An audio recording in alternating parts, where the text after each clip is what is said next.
வேலூர் பக்கத்துல ஒரு அழகான கிராமத்தில் வேல்விழி வாழ்ந்தாள். ஒரு நாள் பள்ளிக்கு போற வழியில ஒரு பொன்னிற காற்று பறவை மரத்துல சிக்கியிருந்தது.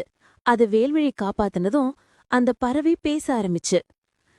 நீ நல்ல மனசு கொண்டவ. இந்த மந்திரக்கு ஒளிக்கல்ல எடுத்துக்கோ. ஒரு நாள் முழு கிராமத்தையே காப்பாத்த இது உதவும்னு சொன்னது. சில நாட்கள் கழித்து கிராமத்துல பெரிய மழை. அணை உடைஞ்சு போக நீரோடு சேர்ந்து முழு கிராமமும் ஆபத்துக்கு ஆளானது. அப்போ வேல்விழிக்க மந்திரக்கல் நினைவு வந்தது.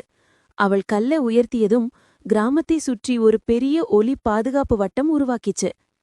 அணை உடைஞ்சாலும் ஒரு துளி நீரும் கிராமத்துக்குள்ள வரல. அந்த காற்று பறவை மீண்டும் வந்து சொன்னது, வேல்விழி, நீ ஒரு உயிரை மட்டும் இல்ல, முழு கிராமத்தையே காப்பாத்திட்ட. கிராமத்துல எல்லாரும் மகிழ்ச்சியா கைத்தட்டினாங்க. ஒரு குட்டி பையன் சொன்னான், அக்கா, நீதான் நம்ம கிராமத்தோட ஹீரோயின்.